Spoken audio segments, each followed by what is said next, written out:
જય શ્રી કૃષ્ણ વિદ્યાર્થી મિત્રો, હવે જોઈશું આપણે સંવહન સાધનો અંગે નવતર પ્રવાહો. અત્યાર સુધી આપણે શેના પરિચયમાં આવ્યા તો ક્લાયન્ટ સર્વર વિનિયોગના પરિચયની અંદર આવે છે. એટલે કે ક્લાયન્ટ કોને કહેવાય, સર્વર કેવી રીતે ક્લાયન્ટ અને સર્વર વચ્ચે કામ થાય છે એ વિશેની માહિતી આપણે મેળવી ગયા છીએ.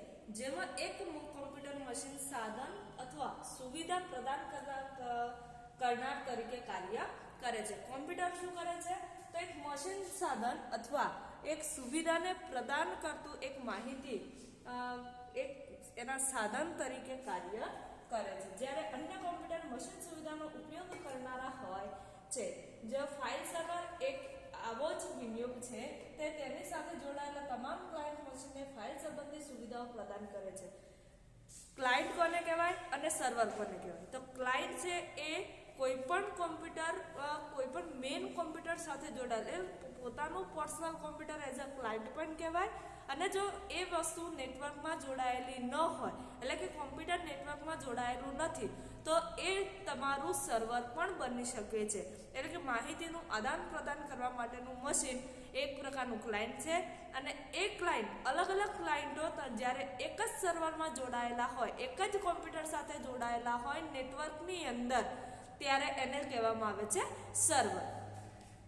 તો સામાન્ય રીતે આવા ફાઇલ સર્વરો શું કરે છે કે માહિતીનું આદાન પ્રદાન કરવા માટે યુઝ થાય છે. સામાન્ય રીતે ફાઇલ સર્વર એ એક મશીન હોય છે જે ઉપયોગકર્તાને લોગિન થવા માટેની અધિકૃતતા ચકાસે છે અને સિસ્ટમ વહીવટકર્તા એ નિયત કરેલ ફાઇલના ઉપયોગ અંગેના નિયંત્રણની નીતિના આધારે ફાઇલોનો નિયંત્રણ ઉપયોગ કરવા દે છે. ફાઇલ સર્વર એ શું છે તો એનું બેસ્ટ ઉદાહરણ તમને કહું તો બેંકની અંદર, તો એની અંદર એક મેઇન મેનેજર હોય. મેનેજર શું કરે, દરેક એમ્પ્લોયને, બેંકના જેટલા પણ કર્મચારીઓ છે દરેકને પોતાની ઓથોરિટી આપી દે કે ભાઈ તમારે બેંક એકાઉન્ટ કરવાનું છે, તો બેંક એકાઉન્ટ ખોલવા માટેનું જે પેજ હોય એના ઉપર એને લોગિન અને પાસવર્ડ આપવામાં આવે, એટલે કે આઈડી પાસવર્ડ આપવામાં આવે. એ રીતે કેશિયર હોય તો કેશિયરને એનું લોગિન પાસવર્ડ હોય, પછી એફડી બનાવતો હોય તો એનું લોગિન પાસવર્ડ હોય. તો જે મેઇન મેનેજર છે દરેક એમ્પ્લોયને શું કરે છે, પોતાના કામ પૂરતી ઓથોરિટી આપે છે અને એને એ ફાઇલોનો ઉપયોગ કરવાની સુવિધા પૂરી પાડે છે. તો અહીંયા એ કહે છે કે સિસ્ટમ વહીવટ કરતા, જેને કહેવાય એડમિનિસ્ટ્રેટર. બેંકને ઉદાહરણ લીધું, એની અંદર મેનેજર એ શું થશે, એડમિનિસ્ટ્રેટર થશે. અને જે પણ એમ્પ્લોય છે એ એના ઉપયોગ કરતા થશે અને ઉપયોગકર્તાને પોતાના ઈમેલ, પોતાની આઈડી અને પોતાનો પાસવર્ડ એ પ્રોવાઈડ કરશે અને એના દ્વારા જે તે ફાઇલો એ યુઝ કરી શકે છે. અને બધી જ ફાઇલો પર નિયંત્રણ કોનું હોય છે, એડમિનિસ્ટ્રેટરનું નિયંત્રણ હોય છે. અનેકવિધ કાર્યોથી વ્યસ્ત રહેવાને કારણે આવા સંશોધનનો ઉપયોગ ધીમો પડે છે.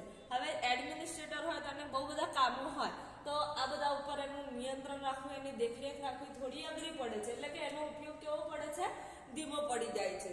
ઝડપી પ્રક્રિયા ક્ષમતા ધરાવતા અદ્યતન મશીનોની ઉપલબ્ધતાને કારણે માહિતી સંગ્રહ અંગેનું ચિત્ર પણ બદલાઈ ગયું છે. એટલે કે અદ્યતન, અત્યારે હાલ જે ટેકનોલોજીનો જેટલો વિકાસ થયો છે એની અંદર ઝડપી પ્રક્રિયા ધરાવતા મશીનો પણ આવેલા છે અને એના કારણે માહિતી સંગ્રહવા માટેનું આખું ચિત્ર બદલાવી ગયું છે. આજકાલ આપણે ડેટાને સંગ્રહવા કે પછી માત્ર ડેટાનો બેકઅપ લઈ રાખવા માટે વધારાના સાધન તરીકે યુએસબી સમર્થિત બાહ્ય હાર્ડ ડ્રાઈવનો ઉપયોગ કરીએ છીએ. અત્યારે લોકો શું કરે છે તો કોમ્પ્યુટરનો જે ડેટા છે, કોમ્પ્યુટરની અંદર બહુ બધો ડેટા ભરાઈ જાય તો શું કરે છે કે બહારથી એક હાર્ડ ડિસ્ક લઈ લે અથવા પેનડ્રાઈવ લઈ લે. એટલે કે હાર્ડ ડ્રાઈવ જે વસ્તુ છે, સેકન્ડરી જે સ્ટોરેજ છે, એનો ઉપયોગ કરીને કાં તો એની અંદર સ્ટોર કરી દે, કાં તો બધો જ ડેટાનો બેકઅપ એ પોતાની જોડે અલગથી રાખે. જ્યારે કોમ્પ્યુટરમાંથી એ ડેટા ઉડી જાય તો ફરીથી તમારે એનો ઉપયોગ કરવો હોય તો તમે હાર્ડ ડ્રાઈવની અંદરથી કરી શકો છો. સર્વર પણ હવે ટેરાબાઇટના માપની ક્ષમતા ધરાવતા મળવા લાગ્યા છે. જે સર્વર જે બનાવીએ છીએ એ સર્વર એની જે ક્ષમતા છે સ્ટોર કરવાની એ શાની અંદર મળે છે, ટેરાબાઇટ. હવે કોમ્પ્યુટરની અંદર ડેટાને સ્ટોર કરવા માટેના અલગ અલગ સંગ્રહ ક્ષમતાઓ છે જે બીટથી ચાલુ થાય છે અને છેક ટેરાબાઇટ સુધી એ પૂરી થાય છે. એટલે કે સૌથી મોટામાં મોટો બાઇટ કયો છે, ટેરાબાઇટ. અને સૌથી નાનામાં નાનો બાઇટ એકમ હોય એ બીટ છે. તો ટેરાબાઇટ સુધીની ક્ષમતા ધરાવતા સર્વર અત્યારે મળી રહ્યા છે. પરંતુ આવા બાહ્ય સાધનોનું સંચાલન કરવું હંમેશા અડચણરૂપ હોય છે, એટલે કે જ્યારે બાહ્ય સાધનોનો તમે ઉપયોગ કરો તો એને તમારે સાચવવું પડે, તમે જ્યાં જાઓ ત્યાં જોડે લઈ જવું પડે, એટલે કે એ બધી એ અડચણરૂપ ઊભી થતી હોય છે. તો આ જે આપણા જે સંગ્રહ સાધનો છે એની અંદર કેટલાક તાજેતરના જે પ્રવાહો જે અત્યારે હાલ ચાલી રહ્યા છે એ વિશેની માહિતી હવે આપણે જોઈએ, જેની અંદર બે પ્રકાર છે, નાશ અને શાન. બે પ્રકારના સંગ્રહ સાધનોનો ઉપયોગ થાય છે. નાશ એટલે શું? તો નેટવર્ક એટેચ સ્ટોરેજ, જેને કહેવાય છે નાસ. તમને અહીંયા શોર્ટ ફોર્મ પૂછ્યું કે નાસનું પૂરું નામ લખો અથવા નેટવર્ક એટેચ સ્ટોરેજનું શોર્ટ ફોર્મ, તો તમને ખબર હોવી જોઈએ કે નાસ એટલે નેટવર્ક એટેચ સ્ટોરેજ થાય અને એનું શોર્ટ ફોર્મ છે NAS. NAS શું છે? તો કોઈ પણ સંસ્થામાં કોમ્પ્યુટર કામગીરીની ક્ષમતા વિસ્તારવા દાયકાઓથી શેનો ઉપયોગ કરવામાં આવે છે? નેટવર્કનો ઉપયોગ કરવામાં આવે છે. એટલે કે 2 થી 3 વધારે કોમ્પ્યુટરમાં એક જ ડિવાઇસને જ્યારે યુઝ કરવું હોય ત્યારે એ ડિવાઇસ નેટવર્કમાં હોવું જોઈએ. અહીંયા આપણે જાણીએ છીએ કે નેટવર્ક પ્રિન્ટર હોય તો શું કરશે? કોઈ એક કોમ્પ્યુટર સાથે સીધું જોડવાને બદલે નેટવર્કના સાધન તરીકે એ પ્રિન્ટરને જોડવામાં આવે છે. એટલે કે નેટવર્કની અંદર જેટલા કોમ્પ્યુટરો હોય બધા જ એક પ્રિન્ટરને યુઝ કરી શકતા હોય અને એ નેટવર્ક પ્રિન્ટર મારફત આપણે શું કરી શકીએ છીએ? પ્રિન્ટ આઉટ કોઈ પણ કોમ્પ્યુટર ઉપરથી લઈ શકીએ છીએ જેટલા કોમ્પ્યુટર નેટવર્કમાં છે તેમાંથી. આવા નેટવર્ક પ્રિન્ટરની પોતાની એક અલાયદી ઓળખ હોય છે. હવે નેટવર્ક પ્રિન્ટરની શું હોય?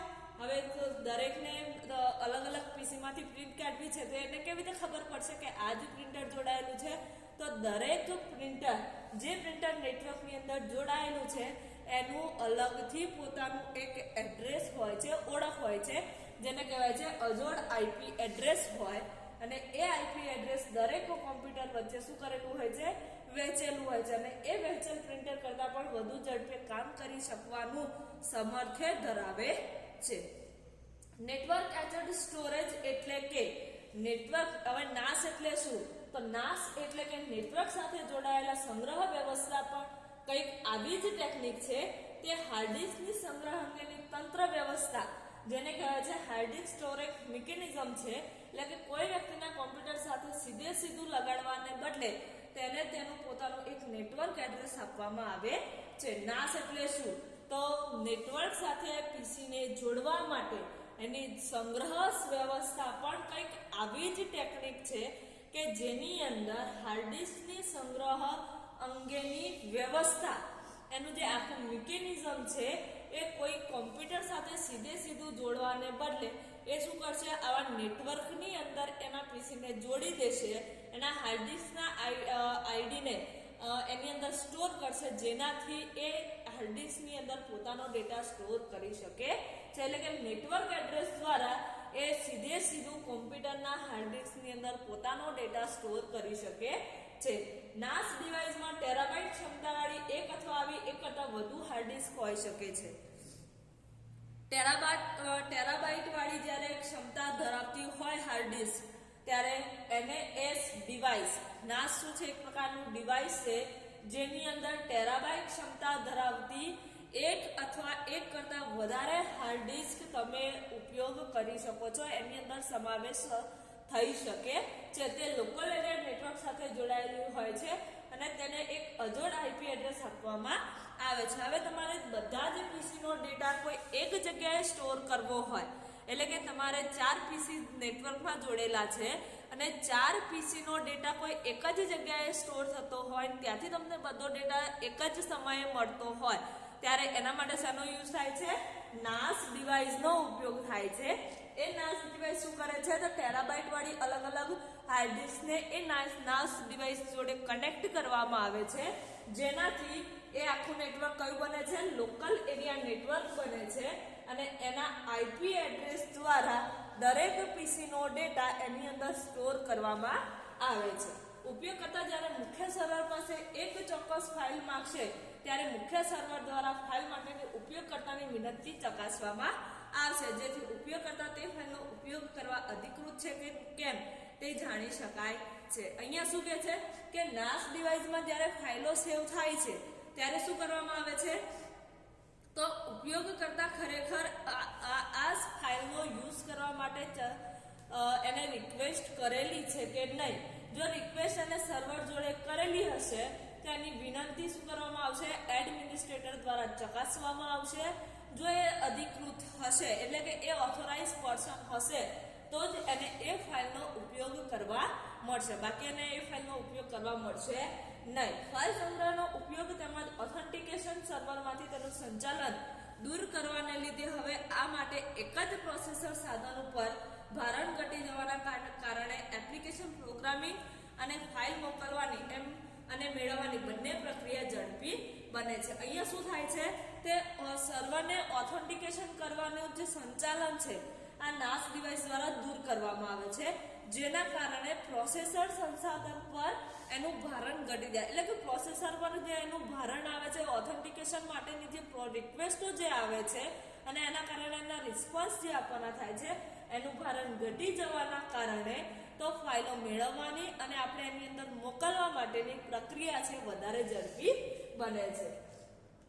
અહીંયા જોઈએ કે નાસનું આખું આર્કિટેક્ચર કેવું હોય છે, તો એનું નાસનું આર્કિટેક્ચર આ પ્રમાણે છે કે અહીંયા અલગ અલગ શું છે? કોમ્પ્યુટર છે.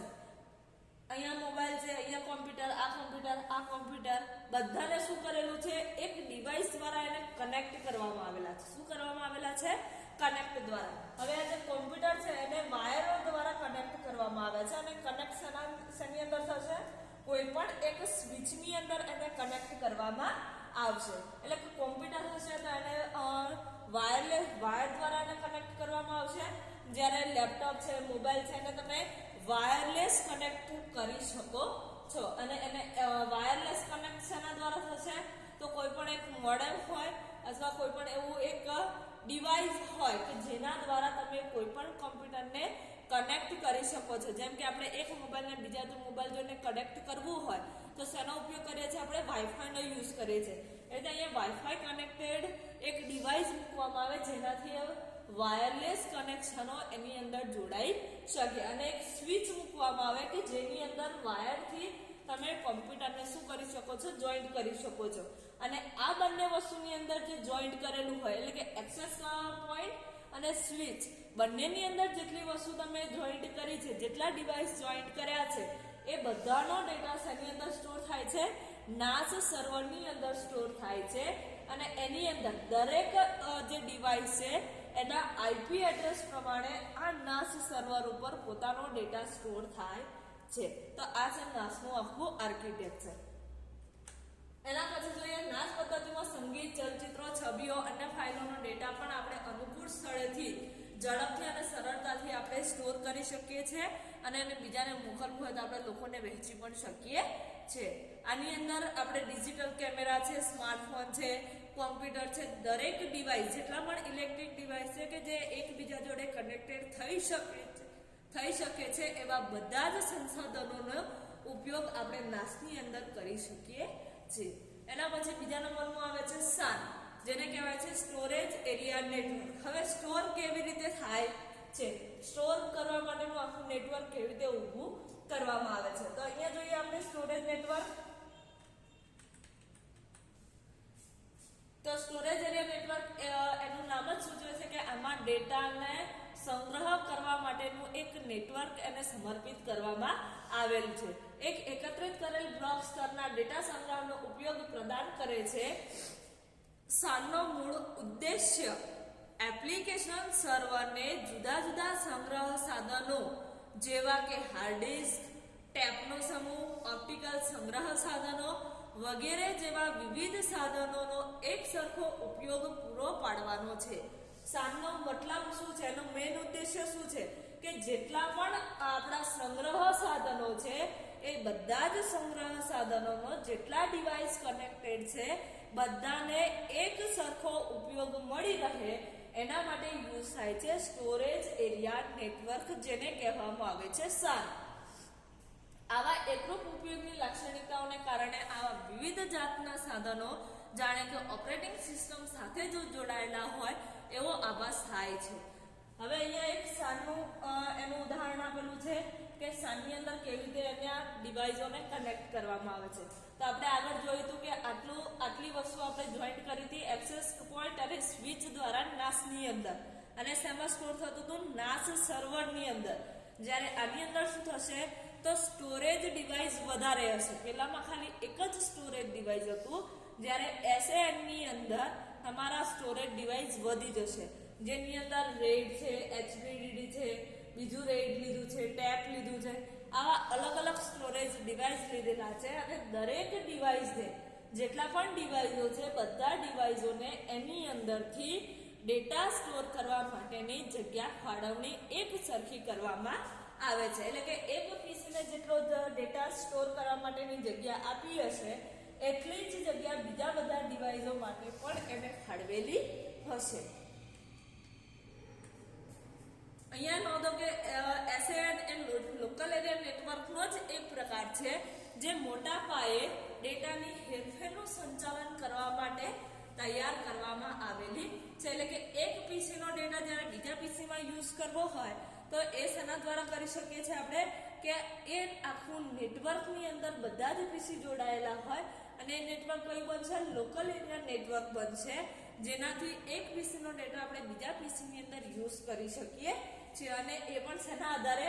SANના આધારે, સ્ટોરેજ નેટવર્કના આધારે આપણે ડેટાને એક પીસીમાંથી બીજા પીસીમાં એક્સેસ કરવા માટેની પરમિશન મળી રહે છે. તે ડેટા સંગ્રહ, ડેટાની પુનઃપ્રાપ્તિ અને એની પ્રતિકૃતિઓ તૈયાર કરવા જેવા કાર્યો આ SAN કરવા દે છે. આ ટેકનોલોજીનો લાભ લેવા માટે આપણે ઉચ્ચ ક્ષમતાવાળા સર્વર અથવા એકથી વધુ ડિસ્કનો સમૂહ આ બધા પ્રત્યાયનો માટે જરૂર પડે છે. એના પછી આવે છે ઓનલાઈન સ્ટોરેજ વિકલ્પો. કે ઓનલાઈન સ્ટોરેજ વિકલ્પોની અંદર શું આવશે? તો ઓનલાઈન સ્ટોરેજ વિકલ્પોની અંદર એનું બેસ્ટ ઉદાહરણ છે ગૂગલ ડ્રાઈવ, કે જે ઓનલાઈન આપણે દરેક ડેટાને સ્ટોર કરી શકીએ છીએ. એના સિવાયમાં ઘણા બધા ઓનલાઈન સ્ટોરેજો છે, જેની અંદર સ્કાય ડ્રાઈવ છે, ફોરશેડ છે, મોઝી છે, ડ્રોપબોક્સ છે, મીડિયાફાયર, ડીવશેર, આવા ઘણા બધા સંગ્રહ વિકલ્પો છે કે જે આપણને ઓનલાઈન નિઃશુલ્ક મળી રહે છે. આપણે કોઈ પણ પ્રકારનો પૈસા પે પડતા નથી. ફ્રીમાં તમને આ બધા જે ડિવાઇસો છે, સંગ્રહ કરવા માટેના જે પણ એપ્લિકેશનો છે એનો આપણે ઉપયોગ કરી શકીએ છીએ. તેઓ ઓનલાઈન સંગ્રહ માટે જુદી જુદી સેવાઓ આપણને પૂરી પાડે છે અને દરેકની અંદર ડેટાને સ્ટોર કરવા માટેની ક્ષમતા પણ કેવી હશે? અલગ અલગ તમને પ્રદાન કરેલી હશે. નિઃશુલ્ક વિકલ્પોની જેમ સંગ્રહ માટેના વિકલ્પો ભાડેથી પણ ઉપલબ્ધ છે. જેટલા નિઃશુલ્ક તમને સોફ્ટવેરો પૂરા પાડે છે એની સામે તમારી જોડે પેબેબલ પણ ઘણા બધા એવા સોફ્ટવેરો છે કે જેની અંદર તમે તમારા ડેટાને સ્ટોર કરી શકો છો, પણ એ સોફ્ટવેરને તમારે એક વખત માટે પે કરવા પડશે. જેના માટે આવે છે iBackup અને Amazon S3, એ તમને ભાડેથી ડેટાને સ્ટોર કરવા માટેના ડિવાઇસ પૂરા પાડે છે. એક રીતે જોઈએ તો ઓનલાઈન સ્ટોરેજ વિકલ્પોને ક્લાઉડ સેવા ગણી શકાય. આપણે આગળ વાત કરી ક્લાઉડ વિશેની ઘણી બધી, તો આ જે ઓનલાઈન સ્ટોરેજ વિકલ્પો છે એ એક પ્રકારના ક્લાઉડ સ્ટોરેજની અંદર એને ગણવામાં આવે છે.